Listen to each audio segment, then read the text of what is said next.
what you focus on expands. I know people that have more than $100 million net worth and they're still working 16 hours a day. So I they may work have freedom of money, but they don't have freedom of time.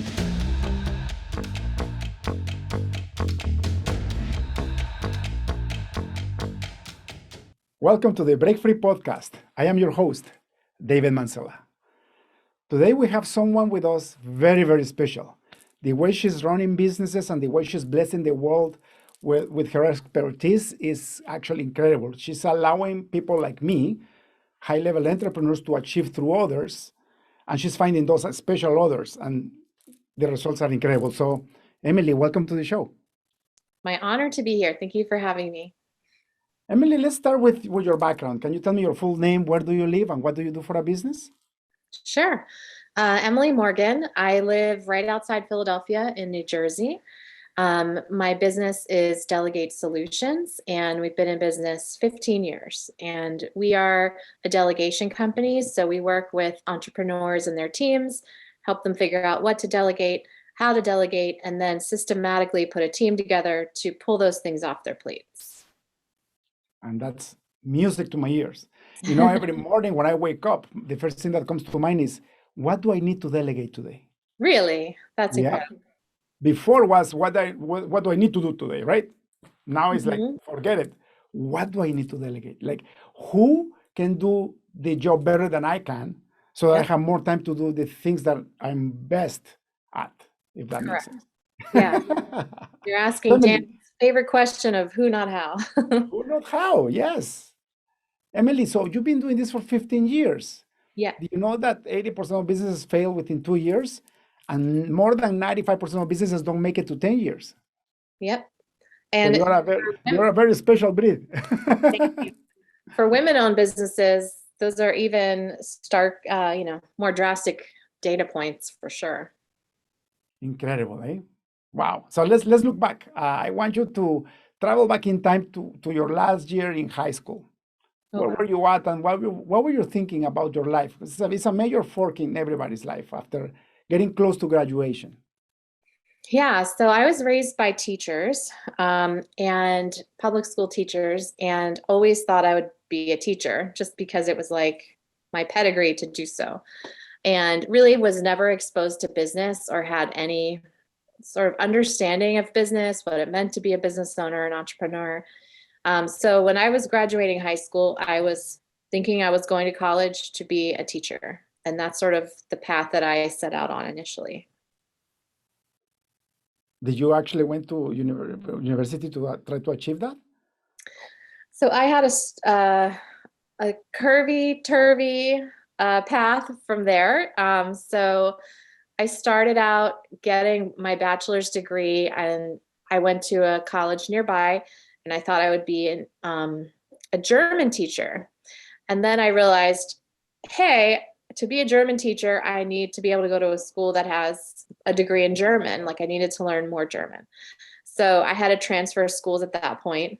Then I followed a boy that I was like in love with up to Alaska and spent some time up there. Alaska. And then from there, we split up. I did a year at the University of Alaska in Anchorage and sort of came back home at that point and got a job working at the University of Pennsylvania, which is ultimately where I graduated from. So I have an Ivy League degree. And I was looking at that point for the fastest point to graduate. What do I need to do to just get done? Yeah. And so I have a degree in English from UPenn after a very storied, curvy line to get there. That's amazing. So you took English because you still wanted to teach, right?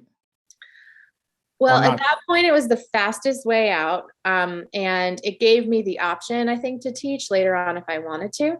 But at that point, I was working at the university full time and I was working as an admin. So that's sort of where my experience with doing administrative work begins, was working in the universities. Wonderful. What did you do after graduation? Continued working at Penn and got married thereafter and was pregnant with my son. So I was working nearby a few years after that, also doing admin and project management and supporting the C-suite at a company. And then it was like, hey, I really like administrative work. I love helping people. I'm really good at it. And I still want to continue to work, but I really don't want to commute every day and have to be somewhere 9 to 5, sitting somewhere in the city. So I learned about, To yeah, break free. 100%. So at that point, I had gone on an interview and the woman was talking about how she had a virtual assistant, and I'd never heard of that. And so I immediately went home and I'm researching, what does that mean? And I'm like, oh my God, like I can do admin work and do it remotely. So my son was born, no business experience, started the company. It was really just about me being able to work at home and raise my son. And now 15 years later, we have 50 employees, almost all women. Everybody works from home, supporting entrepreneurs. So it was never my dream though to do this. I think that's like my key message, like that evolved in time. Yeah. And you know what? That's profound. A lot of people have this question, what's my purpose? What's my dream? And they cannot dream of anything. So they get paralyzed. Or Yeah, they don't enjoy what they're doing right now, thinking that there is something else, but they don't allow themselves to get exposed in order to find that dream, isn't it? right. Just fell Right. on your lap, right? It fell on your lap. Now you have 50 people working for you. Isn't that incredible? But I think what's really cool about it is thank you. But what's really cool about it is the people that work for me have the same motivation that I had when I started the company. They love helping people and they want to work on their own terms, and they want to work from home either because they have aging parents they're caring for, they have a military family that's traveling, they have children that they want to be around for, or they just don't subscribe to the normal corporate way, which, believe it or not, until COVID, until 2020, we were like rare. We work from home, you run a virtual company. Like, what is this? Like, it was not normal. I had to educate constantly about how it worked, why it worked, what's a virtual assistant. Now it's just part of the vocabulary. So it's been really transformational to watch the rest of the world kind of catch up to that. Incredible, incredible. When did you start your company? What year? 2007. We are so similar, eh? I Yeah. started my business in 2005 after growing in the corporate world. And by no means, I never felt like I was in a corporate jail. The jail I felt is because of the commute, because of the strict business hours, being there for 12, 13 hours every day, and then some in the weekends, and plus driving 2 hours a day, Yeah. sometimes three, right? So I will Crazy. wake up like at 4 in the morning to be there at 7, and then I will try to fly back at 5, but I never could fly back at 5, so I had to stay there until 7 in order to avoid the traffic, so I could be home in an hour and a half. It's That true. was my life for 10 years, Amazing. right? It's amazing So, that we subject ourselves to that. but I think it's part of our path. Mhm. At this point in my life, I think that everything that happened up to now made me the person who I am. So I have no regrets. Absolutely. Completely agree.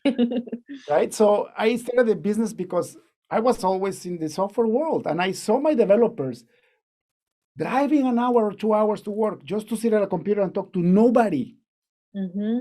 And I knew they could be doing that from home, even in 2005, that the internet wasn't as fast as now, but I knew they could do it from home. Yeah. And I tried, and like the world wasn't ready. Yeah. Like I even became best friends with the HR director and the VP of HR, and nothing. No, the policy says ta ta ta ta. So I'm like, you know what? I'm gonna open my own business. I'm gonna prove the world that this is possible. I love it. So my first two developers were in Canada, but they were working from home. Then I hired somebody in Costa Rica, and the ad was shown in Argentina, and all of a sudden I had people in Argentina. Hmm. And since then, my company is 90% remote. Yeah. We have 60 people. Now, there's people that come to the office, but it's because it's the old school like me. I They like it, cannot work right? from home. I need to go to another environment. So Interesting. once I got tired of working from Starbucks, I thought, okay, I'm going to rent an office just for me. And now I have between 7 and 10 people that come whenever they feel to come, right? Yeah, I know like when I'm doing my meetings, because the way my schedule works, I have, my meeting days, like we've learned, focus days, whatever you want to call them. And then when I'm having my like thought days where I'm working on a rock or a big goal or something like that, I really find myself wanting to go off site to do that. So I'll go to a coffee shop just for like the change of scenery to kind of like break the routine of like looking at Slack, looking at my email. Like, so it resonates with me what you're saying. Let's talk about the rock because I don't think people know what a rock is. You mentioned a rock. What does that mean? So a rock is just a big meaty goal that you're working on for the quarter. So we run our company on EOS, and it's the entrepreneur's operating system. And the concept with the rock is you have a glass, you're going to put the big rocks in first, then you're going to put the pebbles, then the sand, then the water. And so the rocks are the things that you commit to that you must get done that quarter. So all of our leadership team, everyone in the company has a rock that they work on each quarter. Amazing. So we implemented the OS thanks to COVID because we finally had time to do it because our business went like our business shrunk 50% in 1 month. Yeah, we were So 30. So I feel you. so I'm like, okay, we got time to do this. So we implemented, it's funny because the first quarterly meeting, I came with like 20 rocks, and then my implementer says, no, you're only allowed to have 3. I'm like, what? 3 rocks? It's a rock, he says. It's not sand, it's rock. It's a rock. It has to be meat, juicy, and almost impossible, but only 3 of them.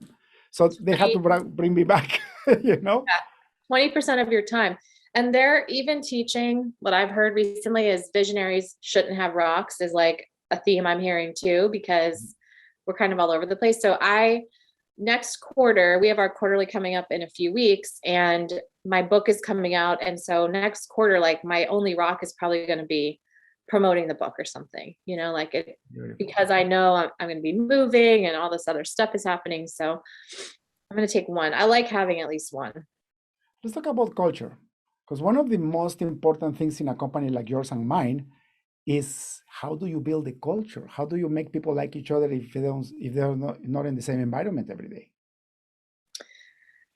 Yeah, so I mean, we've been doing this a long time, and we're only in the US. So you're working global, we're working stateside. And we've done many, many, many things to work on our culture. Part of it is that our team is hiring the next generation of hires. So like, I don't even know who's getting hired, and that's fine with me. I meet them once they're hired, but like, they know what they're looking for. They know what they're looking for from a core values standpoint. So we have a very robust core values system. We repeat it constantly. We give core values examples like every single week. So, I mean, I could go on and on about what we do there. Please expand because this is so important, especially for people thinking about building a remote company or getting a remote assistant from you, right? It's very important. So for us, I went to the extent that I wrote software. I have something called HubLink, which is a private social network so that we can keep the data that promotes culture, promotes our values, and give everybody a sense of unity. Even though, like you said, I have people all over the Americas, I have people in the Philippines, I have people in Europe, right? Yeah, I mean, we think about what our team would value and what we want the team's values to be. So we have a very active Slack community. We require all of our team to be on camera on Zoom. We hold a weekly huddle. So as soon as we hang up from this podcast, I'm going into our weekly huddle. We rotate who is hosting that huddle. They follow the same agenda. And at the end, when they're done hosting, it's a 15-minute call. They give a 2-minute core values story. So they'll give a shout out to somebody else on the team who was living out the core value or something like that. And everybody shows up, the 50 people? Everybody, whole company, top to bottom, 15 minutes, Bible style meeting every single week. No, like, I mean, we like Bible religiously have this meeting. It's at 1:45 Eastern every Wednesday. And I love how you're applying the 80-20 rule. 15 minutes a week creates an amazing culture. You don't have to think about doing this intense stuff, right? 15 minutes a week. As a whole company, and 10, probably 7 minutes of that meeting is positive focus, where if it's your week, you share something positive that's going on. It has absolutely nothing to do with work, but it's just so they can get to know each other a little bit. We also the team works in teams, and so they know each other through the teams, and we have lots of different special project teams that will work together on other things. The other difference is my team are full-time employees, so they're like heavily invested in what's going on. I'm not trying to do this with contractors, which I did try in years past. I'm not trying to do this with part-timers, which I did try Doesn't too. work. I tried all that too. Everybody works for me full time too, by the way. Even Yeah, in all those remote countries, we found a way through my lawyer to create a standardized contract from Canada that is international. And cool. and we did something last year that you might be interested. But I wanted to give back a percentage of the company to the people that helped me build it, because I've been in business for 16 years now, and it was beautiful. So it's called a profit unit sharing program. So I give profit unit shares to everybody. Well, everybody that is being, long enough in the company and they serve it. And then now they are all part owners, and everything changed. As soon as I did it in December, my company is just skyrocketing right now, because I told them, this is my family. You are my family. But one thing is to say it, other thing is to actually live it. And where your money goes, your heart goes, right? Yeah. I love that. Yeah, we haven't done profit sharing yet, but I hope to have that going by the end of the year. We've been working on 401k, so that was like a new thing for us. And to me, I want part of my legacy to be about empowering women with money, right? And so teaching them about money, we did that last quarter. Getting this opportunity for them to have their own retirement account was important to us too. And I love that, the majority of your employees are women. Half of my employees are women too, by the way. Yeah, And that's weird, because for for your engineers, industry. Yeah. like we were 30 guys in class when I was in university, and there were 2 women, right? But the thing is, because our culture, same as yours, I'm like, as long as the job gets done with excellence, and as long as the process gets respected, I don't really care at what time do you work. So a lot of women engineers get attracted to us because they have kids, and they have, they have to do doctor's appointments, and they have to do soccer lessons, but they are the best. If you Yeah. look at the performance, like my guys, my dudes, they have to really outperform to be able to stay at the same level as them, because they feel so appreciative of the opportunity. Plus, they are geniuses, right? Yeah. So one of the cool projects we're doing this quarter, it was one of my rocks on culture, is we're doing I'll show you it. We're doing a mailed newsletter to our team. So it's just for fun. And like, this is just a draft.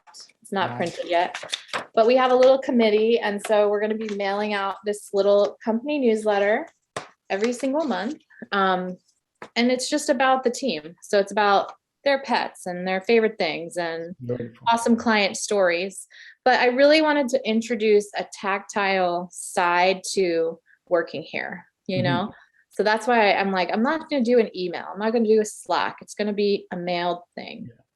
That's So we're trying. beautiful. Something that people can sit down and read over coffee, for example, Yeah, right? and you'll love this too. Inside, there's going to be a little insert that's like 3 things to focus on this quarter. And then on the back side, it's going to be affirmation. And so they can put that on their desk, a pretty Beautiful. nice little card that they can look at. Beautiful. Congratulations, by the way. This is incredible. Now, I know that running a business is not easy. Let's talk about the huge problems that you've had so far. Tell me one of the worst problems that almost got you bankrupt, and how do you overcome it? Well, the easy answer to that is COVID, but I have a good story about it. Mhm.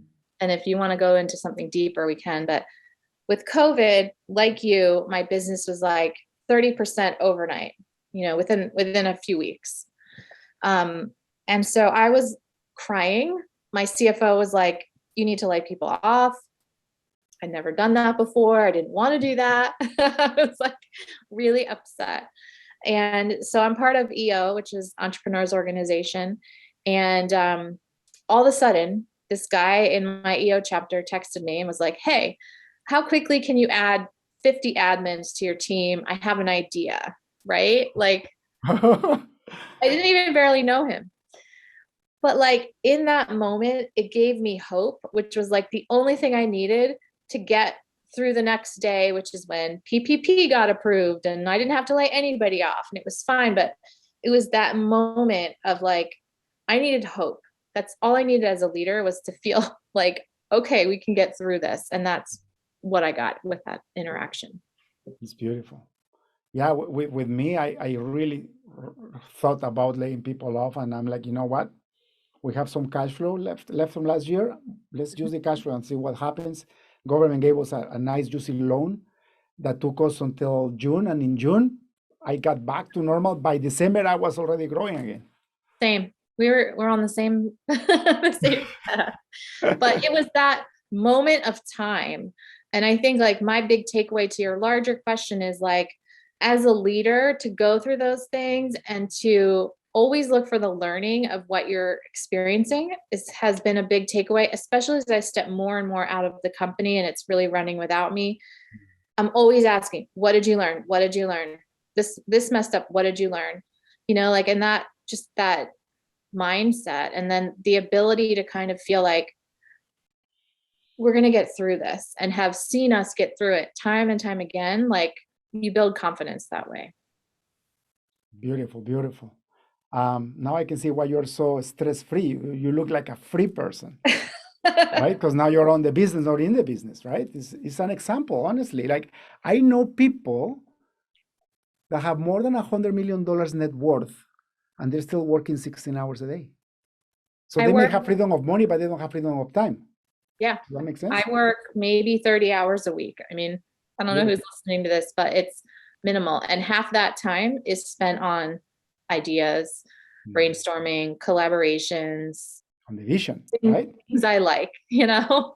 And then the other half is operating, you know. How long did it take you to get there, and what was your path? Because this is the thing, like, one of the big reasons why I opened my business was to have that freedom. But it turns out that from 12 hours a day, I ended up working 16 hours a day. And I did that for over 5 years. So at what point I stopped, I'm like, what did I do? I came from a jail to create a bigger, stronger jail, you know? Closer jail. Yeah. I think like it was, for me, it was about being able to put EOS in place. So that was a big deal because that helped us really streamline how we're thinking about and running the business. So any operating system, that's just the one that we chose. And then complementary to that, you and I are both in strategic coach, and the concepts and the tools of a self-managing company, again, is what I was able to use to sort of get to that point. Now, I recently stepped out of the sales seat. I don't sell anymore. So that's been new and fun to watch and a really big deal. And I have like one seat left I have to get out of. And otherwise I'm just in the visionary seat, which is great. I bet that was very scary to let go of sales, because the owner is the one that sells the best and the most, because you have the vision and you have the passion. How do you accomplish that? How do you replace yourself? People buy from you because they trust and like you. And so that's a different way of selling now because they don't know her. But what was your larger question? How do you find this person? How do you actually train her to replace you? So I was selling and I started stepping out of it about halfway through last year. Then my integrator, who's been with me like 10 years, he was covering the majority of the sales calls. Then we hired Alyssa. Alyssa was already working for us as an admin. But she had this long background of being in sales in New York City. And so she was a trained salesperson. So we got really lucky there because she understood the service. We didn't have that learning curve. She understood the company. She had been here for a few years and she was hungry to kind of make that transition. So I wasn't even really involved in training her or anything like that because Joe was already in that position and he supervises her. But I am part of a weekly sales meeting with her. And so I kind of feed back to her that way and ask questions. Beautiful. We're so similar, like something very similar happened to me. And for me, it's a bit harder because if you want to sell in my business, you have to be a technologist and a very good one. And you have to be outgoing and extroverted in order to sell. And so it took me like 3, 4 years to train this person. But now he's our sales manager, and now we're building a sales team under him.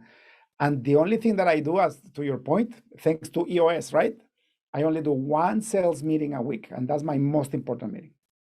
With your sales team. Yeah. Yeah, Same. sales and marketing. Yeah.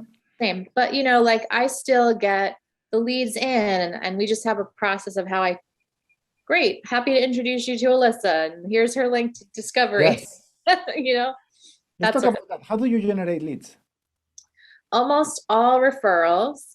I do a lot of podcasts, so I have a lot of exposure that way. I go on people's podcasts, get in their audience. And then I do a lot of collaborative like webinars with other people that are serving the same target market. So we audience share that way. I have some strategic partnerships that I'm a part of, so we have access that way. But tried and true number one way is referrals. Isn't it incredible that you are just as good as your last client or your last project? That's what I tell my people. It's like, forget about the success from last year. Like, Yeah. our success has to be now, because this last client will bring another 4 or 5 clients. Because Yeah. word of mouth is the best marketing, right? Yep. And getting a bad reputation can tank it all. So Just it's like that. really important. Like we deal with only entrepreneurs, and entrepreneurs can be a major handful as a client base. And so there's many times we have to fire clients because they're mean to our team, or they're not realistic with their expectations. So it's always really scary. But at the end of the day, what's more important to me is my team, because if I don't have a team that is committed and cared for, like I got no company. So, that's just how I have to bring myself back to that point. The first time that I almost went bankrupt was because I thought my clients were first and my employees were supposed to serve the clients because I was paying them. Yeah. Then I collapsed. I didn't go bankrupt, but I was very close. And I said, I have no idea what I'm doing. So I started researching people with great cultures. And I read all the Richard Branson's books. By the way, he's my mentor and he doesn't even know it. I'm eventually going to meet the guy, And then one of the things that I learned is, no, your employees come first. Because if they are happy, they're going to make your clients happy. So all your focus as an entrepreneur has to be, how do I make the life of my employees better? How do I love them unconditionally so that they feel everything that they need to actually, for them to love our clients? As soon as I did that switch, nothing but success. Crazy, right? That is like a foundational truth that I don't think we talk about enough, because like I have nothing. If I don't have my employees delivering, I haven't touched a client in years. I mean, I haven't touched a sales lead in a year. Like if all of that breaks down, I have nothing. Mm-hmm. I've built nothing. So we've been really focused going into this year on building up leaders and stepping more and more out, and how we're empowering other people to step up in terms of our overall growth strategy. So for the audience, in summary, you want to break free, focus on your employees. Give them all they want and need in order for them to focus on your clients, and then you will be free, right? Just grow your employees and choose the right employees and choose the right clients too, with the right attitude, with the right values, right? And the right structure for your business. So that was like, my business went through so many iterations when it came to the team and how they were structured and how they were managed. And I feel like we finally are there, like the way that we've structured the company with the teams, it's working. So that's part of it. And then what motivates them is part of it, because what motivates an engineer is not the same as an admin. We do a lot of work with our core purpose, which is to create freedom for people to do what they love and have a big impact. Mm-hmm. So we talk about that a lot in the company, that we are creating freedom for people, and that motivates my employees. For sure. Definitely. And it shows, right? Everybody's working from home.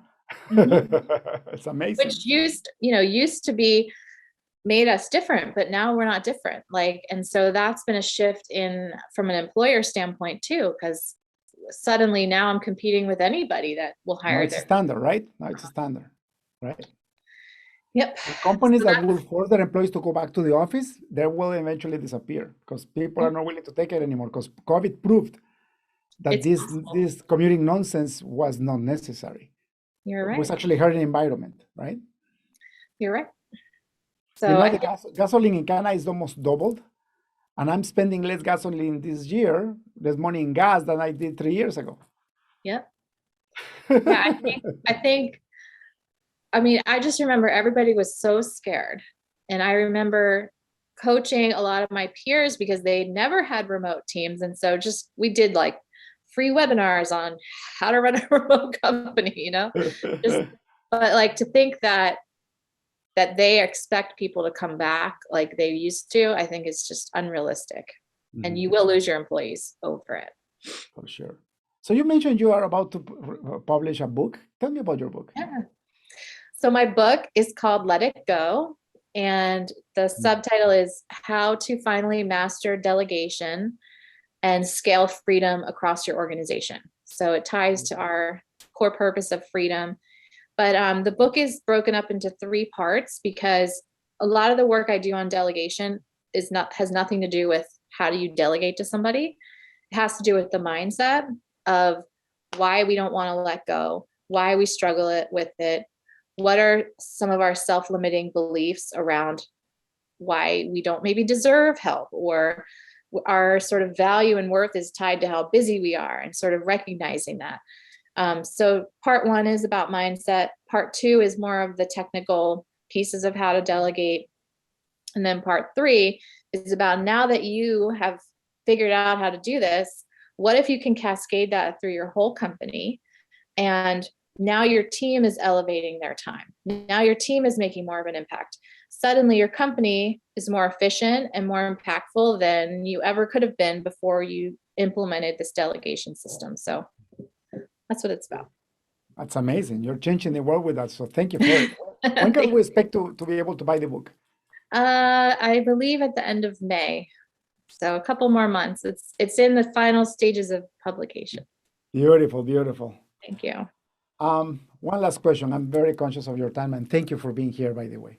Time is the only thing that you can never pay back. So thank you. If you were, if you had access to a billboard in the busiest highway on earth, what would you write in it?